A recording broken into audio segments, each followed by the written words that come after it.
Senate Democrats are making plans to pass President Biden's sweeping $1.9 trillion COVID relief package with or without Republican support. A group of 10 GOP senators is proposing a much smaller measure and urging the president to follow through on his promise to work with Republicans. Weijia Jiang is at the White House with more on this part of the story. Weijia, good morning to you.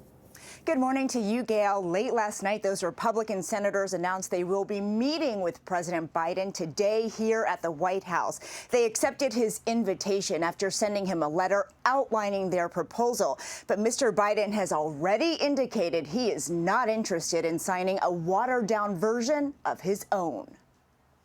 With Republicans offering less than a third of what he proposed for his COVID relief bill, the president is signaling the time for bipartisanship is running out. I support passing COVID relief with support from Republicans if we can get it, but the COVID relief has to pass.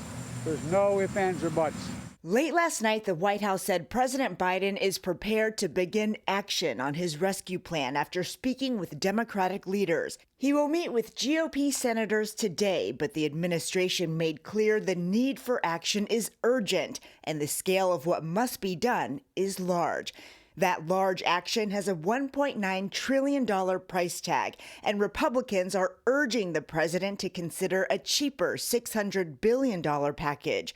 Among the key differences, stimulus checks would provide $1,000 instead of $1,400, and recipients would be capped at lower income brackets. Louisiana Senator Bill Cassidy, part of a bipartisan group working on COVID relief, slammed the White House for not asking for input while crafting the bill. If you want unity, if you want bipartisanship, you ought to start with a group that's shown it's willing to work together for a common solution. They did not. But President Biden can get his plan through without any Republican support, using a process called reconciliation, which would only require a simple majority in the Senate.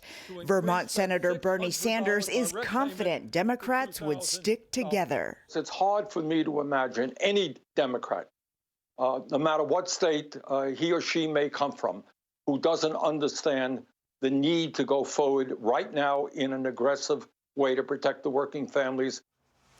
The senators will soon have to split their time negotiating COVID relief and holding a trial for former President Trump, which is set to begin on Tuesday. Yesterday, Mr. Trump announced a brand new legal team just in the nick of time. Their first response to the charge to Congress is due tomorrow. Tony? Weijia, let's talk about that brand new legal team. What more do we know about it? Well, the defense team for this historic impeachment trial will be led by David Schoen, who previously represented longtime Trump associate Roger Stone, and Bruce Castor, a former district attorney in Pennsylvania. Over the weekend, Mr. Trump's first defense team fell apart amid reports that he wanted them to play up those baseless claims of election fraud, while the lawyers wanted to focus on whether the impeachment was constitutional. Trump advisor Jason Miller said they left as part of a mutual decision. Tony? Call it a conscious uncoupling. Weijia, thank you very much. The military